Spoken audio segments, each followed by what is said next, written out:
صباح الخير. او ماي جاد اول مره بعمل هالشي. anyways اذا بتتابعوني على انستغرام او سناب شات بتعرفوا انه حطيت فيديوز عم بحكي عن الميك اب.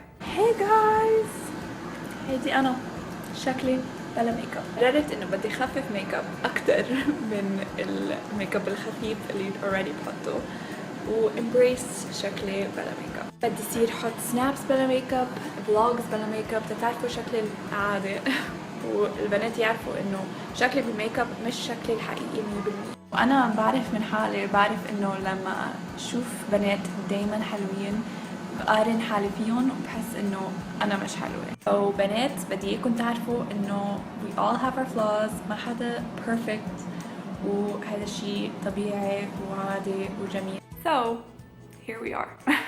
هيدا شكلي لما اوعى حتى وما يكون على وجهي اي نوع من الميك اب. It's weird. بدنا نتعود شوي، وحتلاحظوا انه وجهي بيكون احمر اكتر من ما بيكون لما بكون حاطه ميك اب. بس انا بقولكم انه انتم مثل ماي بوي فريندز، سو بحس انه صرنا بهالوقت بالعلاقه اللي فيني فرجيكم وجهي بلا ميك اب. ما بدي كبرها اكثر من اللزوم. واو كول بلا ميك اب، واو who cares. ما في شيء غلط بهالشيء، انا هيك منظري لما اوعى. ترى وكمان انا عم جرب اتقبل حالي ويمكن هالشيء يعكس عليكم. anyways اسكتي ليلى. المهم انا هلا وعيت وبدي فوت اتمرن، وانا اصلا صار لي شي اسبوعين ما كان لي خلق اتمرن، وبعرف واو ليلى كمان مره تانية. تعرفوني انا عم ضل لاخبط وارجع للدايت التمرين، بس هذا الشيء عادي. ايه بيصير شيء بحياتي وبوقف، بس دايما برجع، واخر شيء بوصل لهدفي right؟ لان اذا بنوقف ما حيصير شيء، بس اذا بنكمل بنوصل للهدف بالنهايه. اوكي ليلى روقي على الفلسفه اليوم. anyways البوينت لما ما يكون لي خلق اتمرن، وشو الشيء اللي فيني غيره بالتمرين، ودايما بغير الوقت. اذا بكون عم بتمرن بالليل بقول you know what حصير اتمرن على بكره، وهيدا الشيء بخليني اتحمس للتمرين يعني ريفرش. صرت عم بتمرن بالصبح، وهذا الشيء كتير حمسني. فهلا بدي اقوم من التخت وفوت اتمرن. وعلى فكره I'm so sorry اذا الفلوجز بطلوا كتير عن التغذيه والرياضه وهالاشياء، بس حسيت انتو زهقتوا من هالشي. من هلا لرمضان نرجع لجذور roots of القناه. برمضان حيكون في منوعات كتير، بس هلا خلينا نركز شوي على الناس. اوكي عم بعمل editing للفيديو ولاحظت انه بعد في اسبوع لرمضان. تابعوني على سناب شات وانستغرام، وهنيك ححط لكم اشياء عن الفتنس والدايت وهيك اشياء قبل رمضان. اوكي خلينا نكمل الفيديو. اوكي ليتس جو. هي لحظه اشتقتوا لي؟ لا حلو. بنحط موسيقى بتحمس وبنفوت بالسماعات.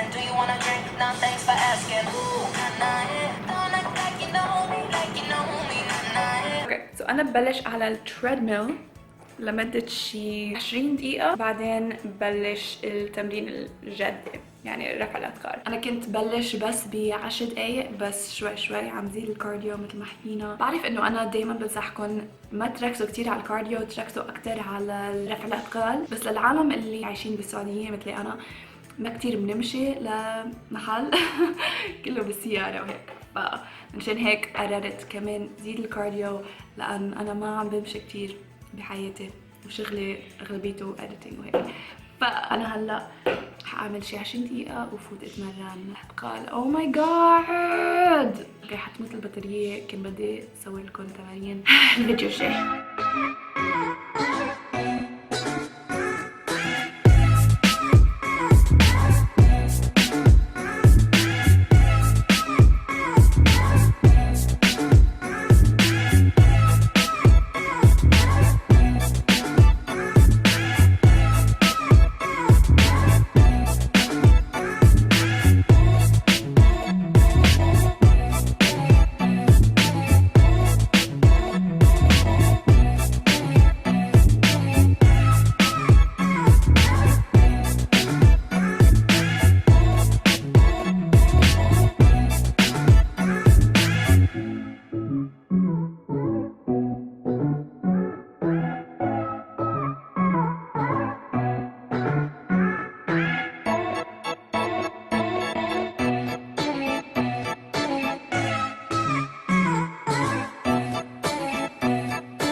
تعال سلم على اللي جايين يسجفونا. هلا صورنا التحديات اللي حينزلوا برمضان.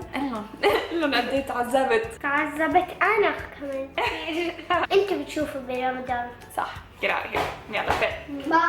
باي. anyways بدي اكل اول وجبه بعدني على الصيام المتقطع. دايما بتعرفوه ممكن عندها عديم امبارح فهاخذ كذا شغله يعني اعمل فيها سلطه. بفرجيكم الخلطه السريه اللي بحطها على كل السلطات اللي بتخليني بدي اكل سلطه. طبخ مع ليلى. صرنا زمان ما عملنا طبخ مع ليلى. اوكي واو طلعت الشمس. anyways الاشياء اللي عنا اياها بقدونس، خيار، توميتو، زيتون، فجل. ولا مرة بيخطر على بالي اكل فجل بس يلا بنزيد على السلطة كذا وحدة فلفل اخضر، فلفلة خضراء. يلا sunflower seeds و pumpkin seeds. هن حمص بس dried يعني مجففين.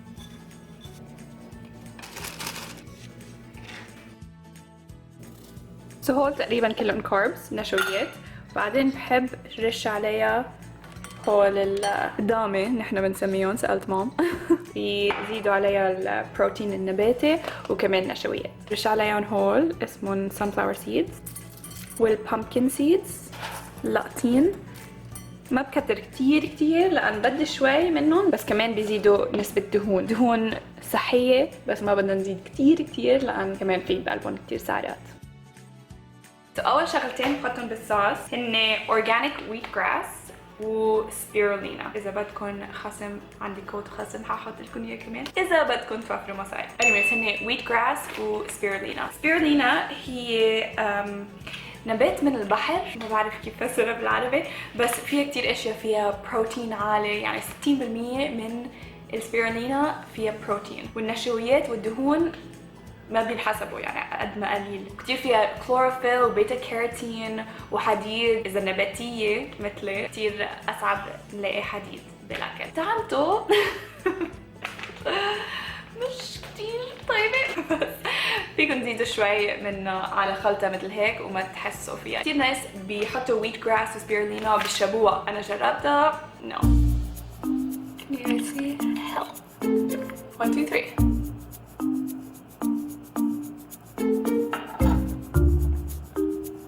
Oh my god.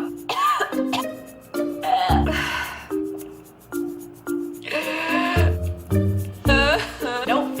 ما بنعيدها. Never again. ما فيني ابدا. فقلت خليني اعملها خلطة وهيك بستفيد منها بس ما بدوق الطعمة البشعة. تاني شغلة هي الويت جراس. الويت جراس اكيد الكل سمع عنه كتير له فوائد بس اجمالا بيعمل مثل ديتوكس للسيستم يعني بينظف الجسم وفي بقلبه كتير الياف وكل الاشياء والفوائد بتحصلوا عليها من الخضار بقلب هالشي. برجع بحط عليها خل تفاح طبيعي. والشغلة اللي بتخلي هالصوص طيبة يعني هلا صرت اتحمس اكل سلطة وانا ابدا ما بحب السلطة. سويتنر ستيفيانا يعني المحلي اللي ما في بقلبه سعرات. هيك كمان بيكون طيب الصوص وما في بقلبه كتير سعرات وصحية. شو بدكم احلى من هيك؟ هذا الشيء ما كتير تكتروا منه لأن مش كتير صحي بس لما نضطر.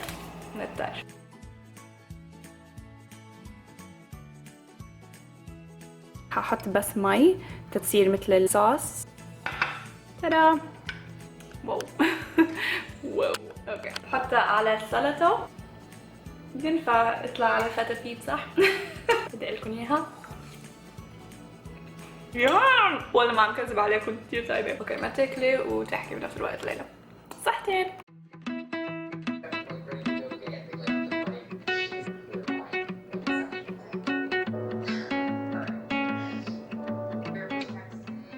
عم بحضر كذا برنامج عم باكل بروتين باودر ومي بهاي الفترة. كتير عم جوع بالليل وما بدي اتخطى احتياجاتي اليومية بدي الهي حالي من كل شيء.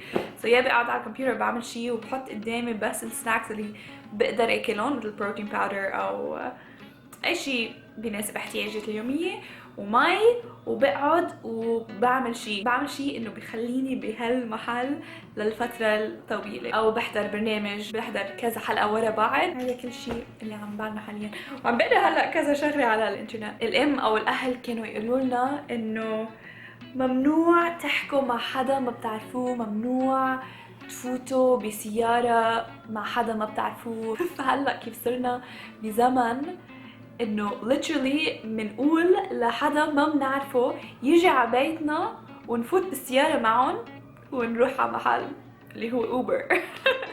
سو كيف كانت وكيف صارت وهكذا. That's it for now. بعتقد ما خبرتكم شو عم بيصير معي بالفتنس او مرحلة التنشيف احلى. So basically بلشت مرحلة التنشيف كان وزني 130 باوند اجمالا. كنت عم بتمرن وكنت عم باكل احتياجاتي اليوميه. سو هلا صار وزني شي 122 باوند which is pretty good. يعني خسرت شي 8 باوند which is very good. يعني شي 4 كيلو. مبسوطه هيك شوي شوي عم بخسر الوزن، وان شاء الله كمل واخسر بعد. ما كتير خففت الماكروز او العناصر الغذائيه اللي محتاجتها. مثل ما كنت لكم قبل انه مثل الشقفه ما تخففوا اكل الا ما تلاقوا حالكم ابدا ما عم تخسروا وزن. ليه بدي خفف اكل واحرم حالي من اشياء لما بعدني عم بخسر وزن؟ وهيدا الغلط اللي كتير عالم بيعملوه، بيخففوا اكل ويقطعوا كل الاشياء وجسمهم بيقدر يخسر وزن على اكل اكتر.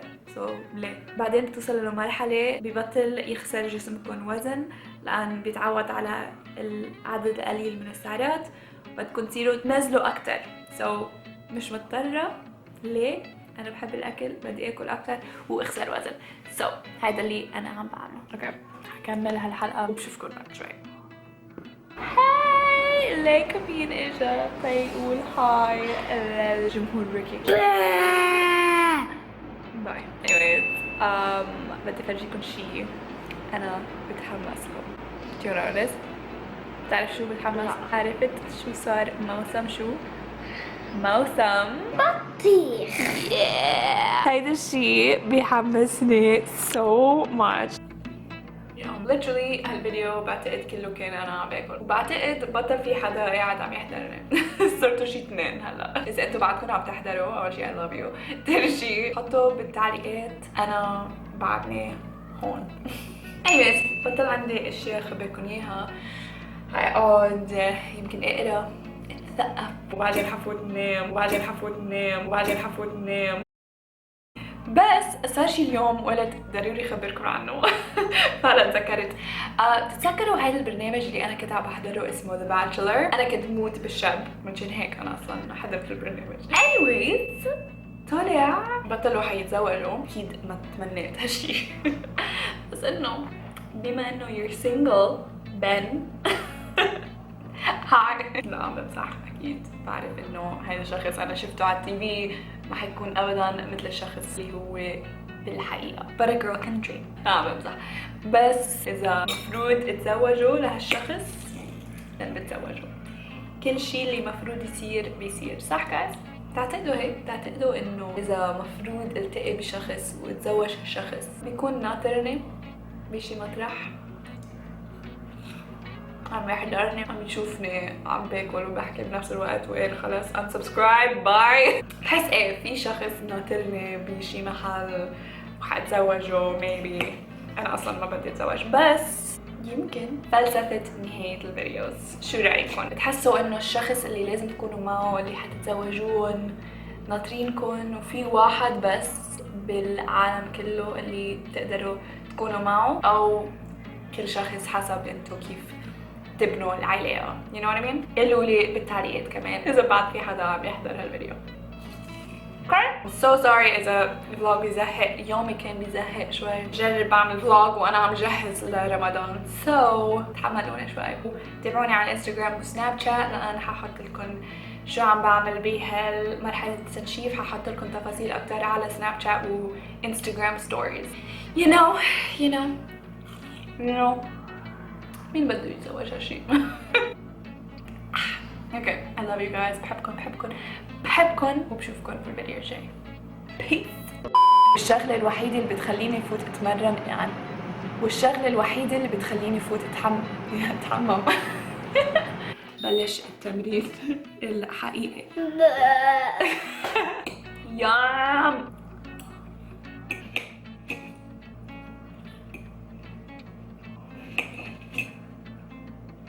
عم تحضروني بس عم باكل يعني.